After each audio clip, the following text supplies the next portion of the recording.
Have you ever wondered why you don't feel as interested in healthy people as you did in your ex who was emotionally unavailable? When you're dating after having bad relationships, or even just one, it can feel like you're meeting a lot of people, but they're just not catching your interest like your ex did. And it can seem to drive you crazy because your ex was unavailable. It just doesn't make sense. Why am I not as interested in these healthy people? This is what I'm talking about today. The appeal and the allure of the unavailable partner. I'm going to be talking about why this happens and what to do about it. So, not that long ago, I was doing some reflecting on my own bad relationships and the relationships that my clients have been experiencing. And I was realizing that there's something really interesting that goes on in bad or toxic relationships that creates this illusion of someone being so right for us. And it's not what you probably think it is. I often talk about how familiarity draws us to people who are unavailable because we've been with unavailable people in the past or we've had caregivers. That is true, but there's something else that's happening here. Now, let me just start by saying this. It is entirely possible that your ex was this really amazing person and you're having a hard time finding anyone like him. That is within the realm of possibility here. But if your ex was unavailable, then we can't say that they were really this great partner because they weren't available to you. And so there's probably something else going on here. Because objectively, if your ex was emotionally unavailable, then they were not the right partner for you. The right partner for you is going to be someone who is available. Let me backtrack even further here. If you're brand new to this stuff and you've never heard the term emotionally unavailable before, what this means is a person who holds themselves back emotionally. They lack emotional depth, they lack access to their feelings, they may have trouble describing or talking about what they're feeling, if they can even identify what it is that they're feeling. This is usually due to trauma or past challenging relationship experiences. And people who are emotionally unavailable can either feel overwhelmed by emotions and intimacy or smothered. And so they back away from it or they avoid it. So when we're with someone who is emotionally unavailable, or even we can use the term avoidant, who is more avoidant in relationships, it can feel like they keep us at a distance. They are keeping us at this safe emotional distance so we can't get too close. And so when someone is doing this, we feel like we really can't get that close to them. We can't really truly get to know who they are because they are keeping us at a distance. We literally can't get to know them. They're holding themselves back. They don't share much about what they're thinking or what they're feeling, and so we literally can't know truly who this person is. And I can tell you from experience, I spent almost 15 years with someone who was unavailable, and I felt like I barely knew who this person was. And I know that might sound crazy, but at the time, for many years, that was enough for me. It eventually wasn't, but by the time I ended that relationship, I realized, I barely know anything about this person other than just surface things. In comparison to my current relationship, this person I've only been with like about a quarter as long as I was in that 15-year-long relationship, I feel like I know way more about this person. And so that's the difference here. So what happens when we're with someone who is unavailable and we can't actually get to know them? What do? We project. We project our own good qualities onto them because they're essentially like a blank slate. We don't like not knowing someone. It feels weird. It's very uncomfortable. So our mind does this thing where we fill in the blanks, so to speak. We project our good qualities onto them. We project the things we imagine that they are onto them. Maybe the things that we feel we're lacking, we project that onto them. It's a whole bunch of projection.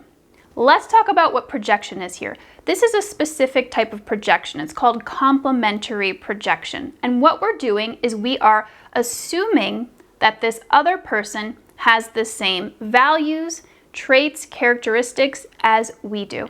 This is a really common type of projection, and we do it all the time. This is largely done unconsciously. An example would be if we like to read and learn new things. That's like a value we have. We really like that. We can then unconsciously just assume that everyone feels the same way as we do, even if we don't have any evidence to confirm that. So when we're with someone unavailable, again, what we do is we project. We assume that they like what we like, or they have the same values that we do, because again, this person is like a blank slate. We don't truly know who they are. Now, if you're watching this and thinking, well, I don't remember doing that, it's largely unconscious. We're not aware that we're doing this. It's just happening in real time here. When this happens, when we're doing all this projection, it can then feel like this person is our soulmate or the right person for us. Since we've projected so much onto them, that blank slate, because it made us feel uncomfortable to not do that, it then can feel like the perfect match. And at that point, if we're deeming this person the perfect match, we have idealized them and put them way up on a pedestal. They can seem incredibly alluring and incredibly enticing because, again, this is an image that we've created of this perfect person. That is the power of projection. When we don't truly know who someone is, we project onto them, and man, it can feel so incredibly attractive.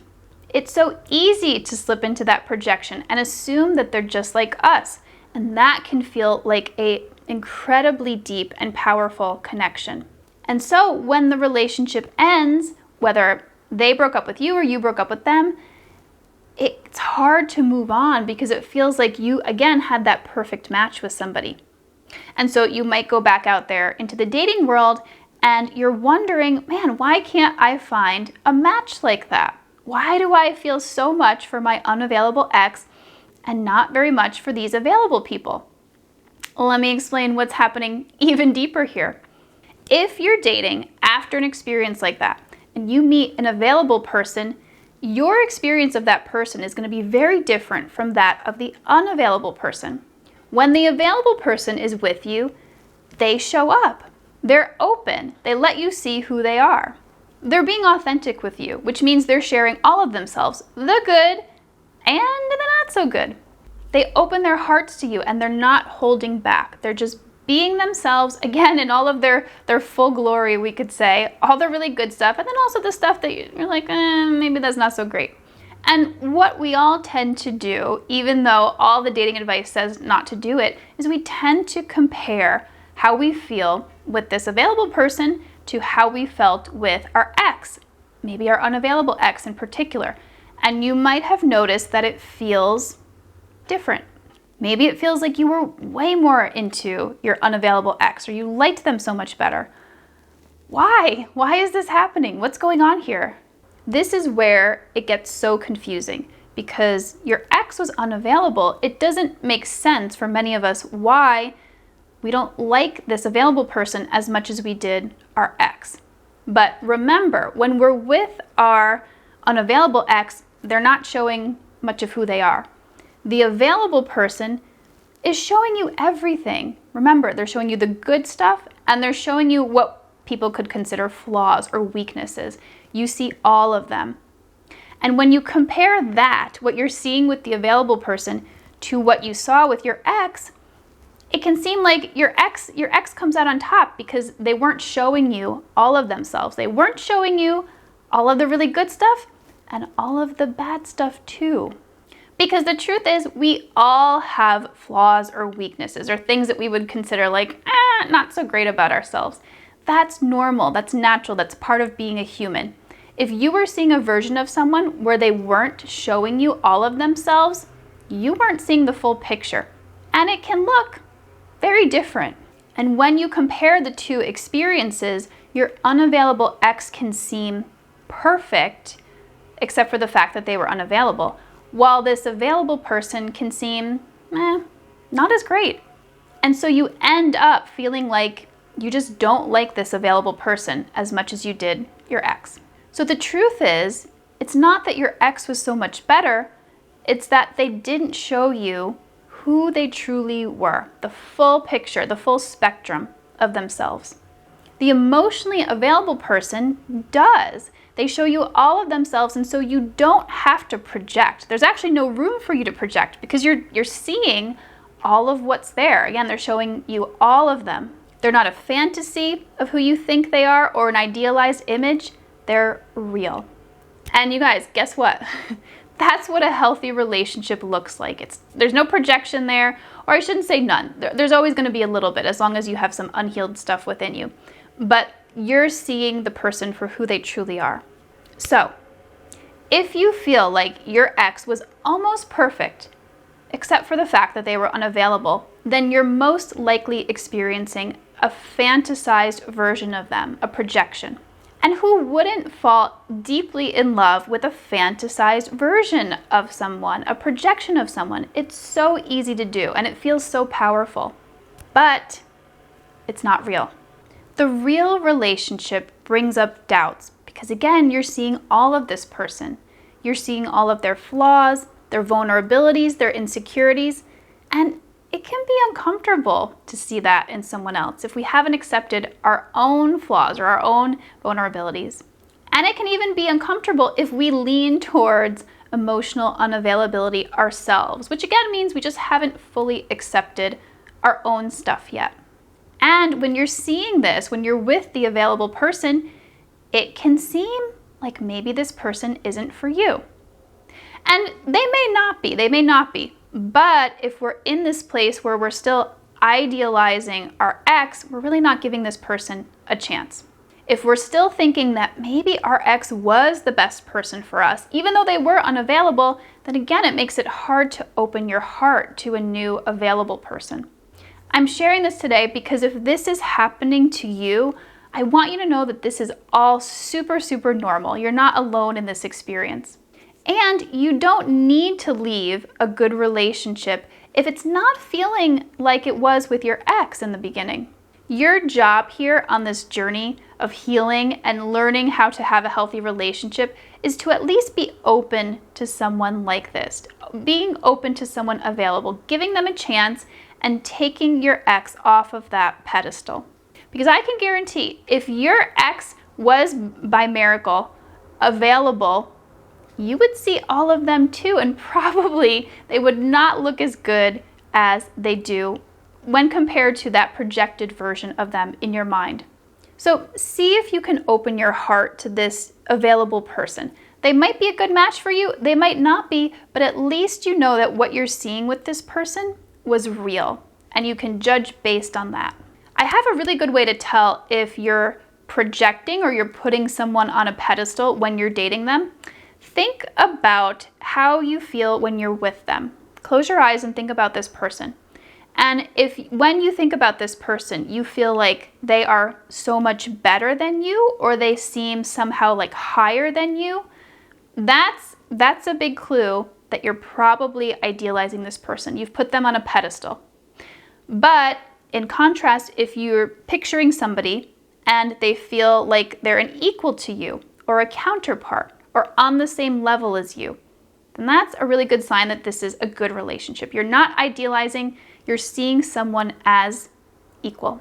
So in summary, if you feel like someone is near perfect or they're better than you, you're probably idealizing. If they feel on the same level as you, that's a great sign. That's a healthy relationship. In a healthy relationship, your partner should feel like you're equal. There's things you love about them, there's things you adore about them, and there's things that maybe you don't like as much. There may be things that they're working on or that you know they're just not as good at, and that's okay. Because we're not perfect either. We have our positive qualities and we have things that we're not so good at or things that we're working on. And again, that's okay. This is what it means to be human. Now, to be very clear here, I'm not talking about accepting things like abuse or mistreatment. That's not what I mean here. I'm talking about accepting a loving, caring person who just isn't perfect, who has some things that they're maybe not so good at, or the person who just can't be every single thing for you at all times, because nobody can. That's not realistic. That is impossible for anyone to do for you. So if you feel like your ex is stuck on that pedestal and you think you may have some emotional unavailability yourself, then I have the program for you. It's called my Living Free Finding Love program. I help you to open up your heart to people who are available and bring your ex down off that pedestal. So I'm going to leave the link to that here in the description if you'd like to check it out. If you think that you might be emotionally unavailable yourself, but you're not sure, check out this video here.